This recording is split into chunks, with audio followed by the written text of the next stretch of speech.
Bryce Ashford fired me without lifting his eyes from the tablet in his hands. The glass-walled conference room went quiet in the way it does when everyone senses damage but doesn't know where it will land. Chairs stopped creaking. Someone near the window froze mid-breath. Bryce scrolled once, as if my career were just another line item he needed to clear before lunch. Redundant. The word dropped into the room like it had weight. Not angry, not rushed, practiced. A security guard appeared at the door holding a cardboard box. Someone had clearly planned ahead. I stayed seated long enough for the silence to turn uncomfortable, long enough for human resources to stop pretending this was procedural, long enough to feel the heat crawl up my neck and settle behind my eyes. My name is Marin Whitlock. I am 48 years old. The thought surfaced as I stared at the grain of the table. The same table I had chosen years ago because it didn't warp under pressure. Neither did I. Not today. I looked up then. Not at the tablet. At him. Does your father know you're doing this? That finally got his attention? A smile tugged at his mouth. Sharp and quick. The kind that shows confidence before it's earned. My father gave me the pen. A few people shifted. Someone dropped a pen of their own. The box rustled in the guard's hands. I stood. The badge slid out from under my palm and stayed behind. I didn't reach for the box. Didn't touch the tablet. Didn't explain myself. Walking toward the door, I felt every eye follow me. Some curious, some relieved it wasn't them. One assistant stared at the floor like it might open. At the threshold, I turned back just enough to be heard. 3 hours. I left my phone face down on the table. The vibration was already muted. The red dot steady. The hallway outside was brighter than it should have been. Too clean. Too calm. I kept moving. Elevators opened. Closed. The lobby doors parted like nothing inside had just cracked. Across the street, traffic rolled on.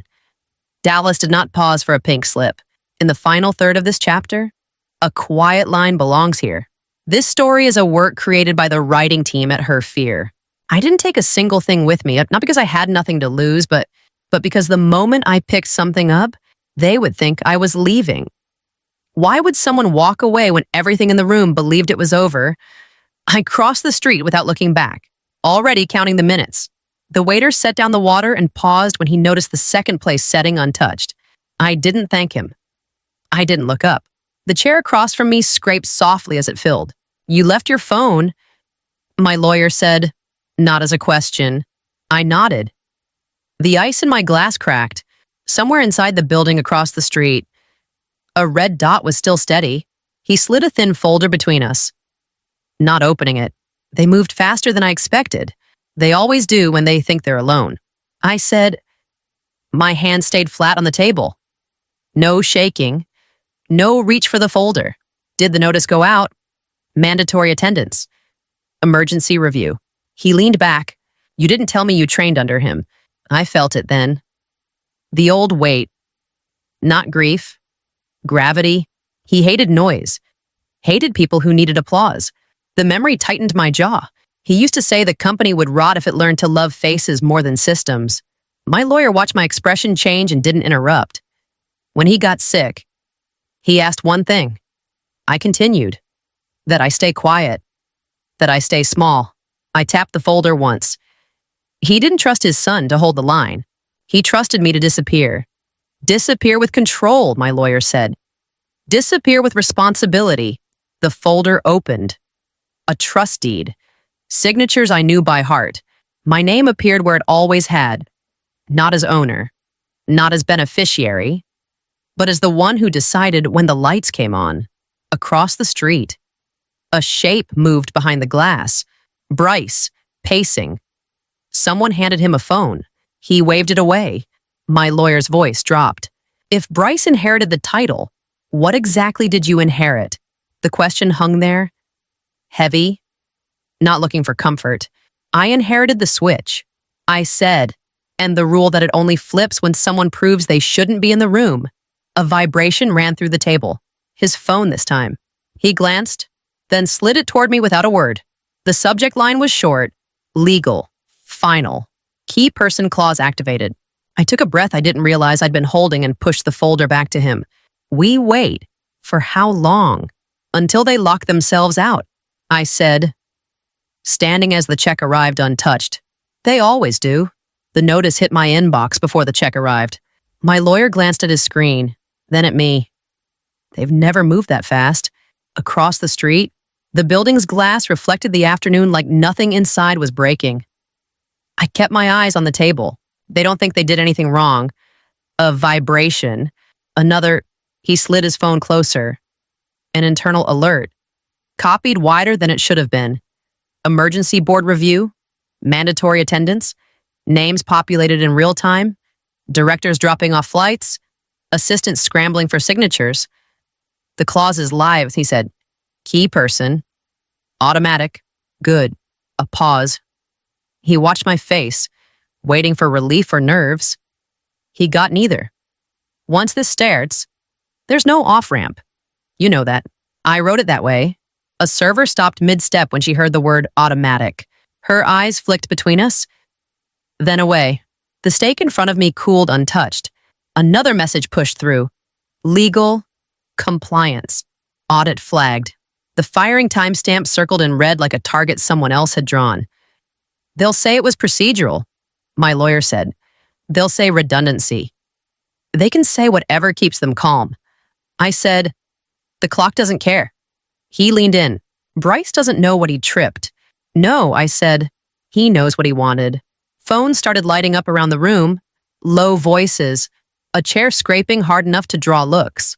Someone laughed too loudly at a nearby table and then stopped. When you build a system to protect something, who does an emergency board review really protect? My lawyer exhaled through his nose. You're enjoying this? I'm counting. I said, 3 hours. Across the street, a figure rushed into a conference room. Another followed with a laptop held like a shield. The reflection fractured as blinds came down. A new alert landed. Heavier than the others. Access pending review. Internal systems freezing in sequence. My lawyer stood, already reaching for his jacket. We should go. In a minute, I said, watching the building blink as if it had just realized it needed permission to breathe. Let them feel it. Another vibration. This one wasn't an email, it was a call. Blocked. Impatient. Ringing like it expected to be answered. I let it ring. Then rose, finally taking the folder. Now we go. The feed loaded without asking permission. 4 windows, boardroom, executive suite, server dashboard, a narrow hallway outside Bryce's office where people kept stopping. Then, deciding not to knock, my lawyer didn't speak. He didn't need to. The first sound came through tinny and sharp. A chair shoved back hard enough to scrape. That file should be open. Bryce snapped, fingers stabbing at the keyboard. Someone leaned over his shoulder. Breath too close. Another voice tried to slow him down and failed. The Alpha Files folder flashed, then grayed out. A hand slammed the desk. Try again. The screen refreshed. Reset. My access tree expanded. Neat and untouched. His collapsed to a single line labeled pending review. A laugh broke loose from someone near the door and died immediately. Bryce straightened, jaw tight, the confidence leaking out through the cracks. Who built this? No answer. Just the hum of machines doing exactly what they were told. He opened permissions, scrolling fast, deleting my name wherever it appeared. Each time, the system restored it. Cleaner than before. Timestamps stacking like evidence. Kill her credentials? He barked. A woman with a badge clipped too low hesitated. Then typed. The screen blinked. Reset again. This time a new warning surfaced. Structural dependency detected. My lawyer leaned closer to the tablet. He's realizing. I watched Bryce step back. Hands open now. Palms up. Like the room might explain itself if he asked the right way. The private equity buyers waited in the boardroom feed. Suits pressed. Smiles thinning. One checked his watch. Another whispered to an assistant who shook her head. When someone builds a system that refuses to forget its architect, what does that say about who was ever in control? Bryce's phone came out. He called someone and got voicemail. He tried another number and covered the mic. Voice dropping. She's locked me out. A pause. His face changed. Not angry now, but calculating. Searching for leverage that wasn't there. He looked at the door as if expecting me to walk through it and fix this for him. The hallway feed showed movement. Security. Faster this time. Legal behind them, carrying folders like shields. My lawyer closed the tablet. They're bringing the buyers upstairs. I stood. Good. The call I'd ignored earlier came through again. Louder, more insistent. I let it ring once, twice, then sent it to silence. Time to stop watching. I said, already moving. They figured out where the walls are. Outside, the building doors opened as if on cue. Inside, the system tightened its grip, waiting for the next command it already knew was coming. The call came through as we crossed the lobby. Blocked number. Persistent. The kind that assumes access. I stopped walking. My lawyer didn't. He knew better than to fill silence that wasn't his. I answered and didn't speak. Marin. Bryce's father said, breath tight. Words stacked on each other.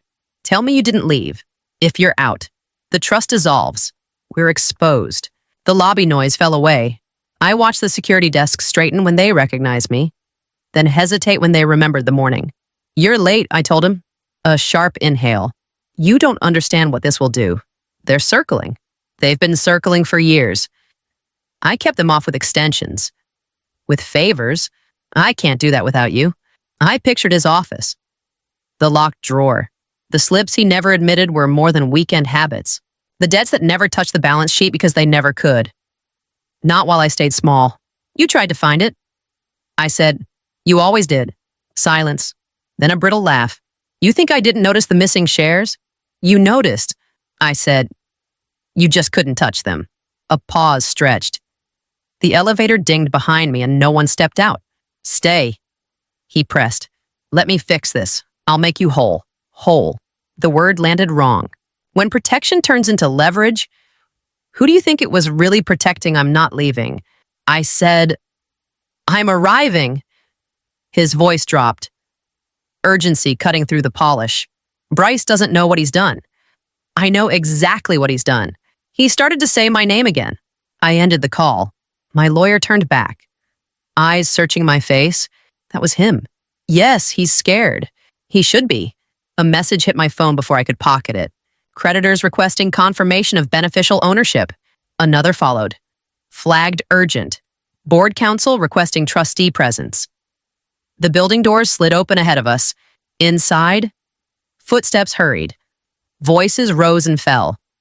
The kind of noise people make when they realize the floor isn't solid. I stepped forward, letting the doors close behind us, already feeling the weight shift. The boardroom door was already closed when I reached it. Laughter leaked through the glass. Thin and sharp. Someone clinked a glass. Bryce's voice carried. Loose with confidence. I didn't knock. The room shifted the moment I stepped in. Chairs scraped. A smile stalled halfway across a face I didn't recognize. The private equity team went quiet first. Eyes moving from me to Bryce and back again. Recalculating. Bryce turned last. His grin faltered, then reset. This is a closed session. I didn't slow down. The seat at the head of the table was empty. Waiting. I set my folder down and rested a hand on the back of the chair. You asked me this morning what I plan to do with my severance. I let the pause stretch until the buyers leaned forward. I decided to buy your chair. A few pages slid across the table. No rush. Paper does the talking when people stop listening. One of the buyers cleared his throat. We were under the impression the ownership structure was settled. Bryce laughed. Too loud. It is. The laugh didn't land. Eyes dropped to the documents. A finger traced a line. Another page flipped. Someone stopped breathing. That can't be right. Bryce said, already standing. She doesn't have authority to be here. I pulled the chair back and sat. The room adjusted around the motion, like it had been waiting for permission. Authority isn't assigned. I said, it accumulates. The oldest buyer leaned in. Voice careful. Are you saying this deal isn't valid? Bryce snapped his head toward him. Don't listen to her. The words hit the air and fell. No one moved. When silence answers a command, it isn't loyalty. Who really owns the room when everyone realizes they might be talking to the wrong person? My lawyer stepped in behind me, quiet, placing one more document on the table. A seal. A date. The kind of detail that changes plans. A phone buzzed, then another. Legal alerts lighting up like warning flares. Bryce's hand tightened on the table edge. You think this ends here? I met his eyes. It starts now. Security appeared at the door, uncertain, waiting to be told which side they were on. The room leaned toward the documents as if gravity had shifted. I didn't announce them. I didn't need to. The first page carried the weight. A director reached for it, stopped, then looked at the others before pulling it closer. Pages turned. A breath caught. Someone swore under their breath and didn't apologize. Bryce shook his head. Slow at first. Then faster. That's not possible. The trust deed slid farther into the light. Signatures settled the argument better than voices ever could. Control rested where it always had. Quiet and exact. 51% voting power. The room recalculated in real time. A buyer cleared his throat. If that's accurate, then it is, I said, keeping my hand still. And it's active. Another folder followed. Thicker. Deeds this time. Survey stamps. The kind of paperwork people skim until it matters. A director looked up at me, eyes wide, then back down again like the table might contradict what it had just learned. You can't do this, Bryce said, stepping closer. His confidence had thinned to motion. This building is ours. It sits on land that isn't, I replied. And it hasn't been for a long time. The words didn't raise my voice. They lowered his, when power runs out of air. What does it sound like? The buyers pushed their chairs back an inch. Then another. One checked his phone and didn't hide the screen. Legal. Risk. Halt. A nod passed between them without Bryce included. Security shifted at the door. Not forward, not back. Waiting. I checked my watch. You have 10 minutes to vacate the premises. Laughter broke out and died immediately. Bryce stared at the watch, then at me, then at the doors like they might take his side. You're not firing me, he said. No, I agreed. I'm reclaiming space. A director stood, palms open. We should adjourn. We should clear the building, I said, already gathering the folders. Starting now. Phones buzzed again, louder this time. Compliance, facilities, legal confirming what the room had already accepted. Bryce's jaw tightened. He looked at security, then at the buyers, then back at me, searching for a corner that wasn't closing. The guard took a step inside the room, eyes on Bryce, waiting for the next instruction. The room didn't empty. It thinned. Buyers drifted toward the wall, phones pressed to ears, voices clipped. Directors clustered near the far end of the table, whispering without moving their lips. Bryce stayed where he was, hands flat, eyes locked on me like the stare alone could stop what was already in motion. I set one last folder down. No flourish, no announcement. A director opened it and stiffened. Another leaned in, then pulled back as if the air had changed. The pages passed hand to hand, faster now. Statements, transfers, a pattern too clean to be accidental. Bryce laughed, sharp and brittle. This is a distraction. I didn't look at him. I watched the buyers read. That's where the pressure was. A voice from the end of the table broke. These transfers line up with exchange withdrawals. Another added. And internal approvals. Bryce's chair scraped as he stood. You don't know what you're looking at. I do. I said. I've known for weeks. Silence hit like a dropped plate. I slid my phone across the table. Screen already unlocked. A recording queued to the right place. His voice filled the room, confident, careless, explaining timing, asking for cover until the market bounced back. He reached for the phone and stopped when security shifted closer. Why fire me so fast unless you needed the only person who could see the theft out of the system? A buyer swore under his breath and stepped back. Another ended a call mid-sentence. Legal texts stacked up on their screens like warnings. You baited me, Bryce said, voice thinning. I waited, I replied. You rushed. A director stood, palms out. We need counsel. They're already on their way, someone said, eyes on their phone. The door opened again. This time the badges were different. Dark jackets, purposeful steps. No hesitation. Bryce looked around, searching for an ally and finding none. His father's name hovered on his screen and went unanswered. I gathered the folders and stood. The room didn't argue. It made space. Outside, the hallway filled with movement that didn't belong to the company anymore. Inside, the last phone buzzed, then stopped. I didn't wait to see who spoke first. The next pressure point was already walking toward us. The handcuffs didn't click loudly. That surprised me. I expected noise, resistance, something dramatic enough to justify the way everyone froze when the Dallas Police Department stepped into the corridor. Bryce didn't fight them. He kept his shoulders square, chin up, like posture could still negotiate terms. One officer read the charges without raising his voice. Another waited, patient, already bored. The escort moved past the boardroom glass, past the buyers who suddenly couldn't remember why they were here. His father arrived too late. He stopped when he saw the badges. Stopped again when he saw the cuffs. Whatever argument he'd rehearsed never made it out of his mouth. Legal pulled him aside. Quiet words, short sentences, a nod that looked more like surrender than agreement. Effective immediately, someone said. Voice flat, early retirement, no applause, no argument.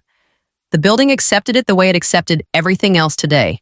Inside the boardroom, the assistant Bryce had humiliated that morning stood near the door, hands folded too tight. I caught her eye and held it. Sit, I told her, gesturing to the empty chair beside me. She hesitated, then moved, careful, like permission might evaporate. A director cleared his throat. She's interim operations. I said, starting now. A pen scratched. A name entered a system that finally knew what to do with it. What does justice look like when it doesn't announce itself? The room stayed quiet. No one reached for a speech. No one needed closure wrapped in language. Phones stopped buzzing. Emails slowed. The building exhaled. My lawyer leaned in. You're clear, I know. He waited for something else. Gratitude? Relief? I gave him none of it. I stood and straightened the chair at the head of the table. Not for me. For whoever came next. The assistant watched, eyes steady now. Something new settling behind them. Outside, the elevators chimed again, normal sounds returning like they'd been waiting. I checked my phone. One message remained unanswered. Bryce's father. I deleted it without opening. The door opened. Security nodded once. Respectful now. Walk with me. I told the assistant. She rose without asking why. Down the hall. The lights stayed on. The systems held. And somewhere ahead, a decision I hadn't finished making was already waiting. There's a difference between firing someone and ending them. And I learned it long before this building finally caught up. 6 months passed without noise. That's how you know something worked. The board installed a chief executive who didn't need an escort or a last name to hold a room. Meetings started on time. Decisions stopped leaking. People argued about work again instead of power. I stayed long enough to make sure the systems held without me touching them. Long enough to see the assistant I promoted run a room without asking permission. Long enough to watch habits change. Are you sure you don't want the office? She asked once, standing in the doorway with a tablet pressed to her chest. I'm sure, I told her. Already closing my folder. Keep it moving. The sale Bryce wanted never came back. The buyers stopped calling. The debts were handled quietly, without speeches. His father didn't fight the retirement package. He signed, eyes down, and left through a side entrance he'd never used before. On my last day, I took the stairs.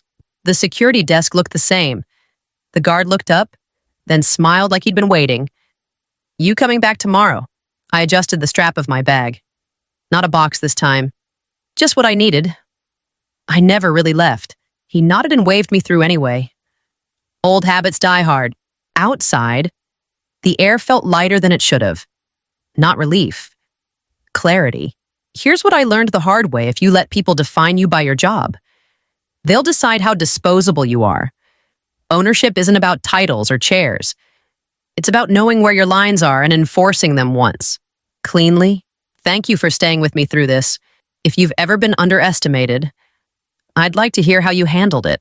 Share your thoughts below, and if you want more stories like this one, stick around. I'll be here.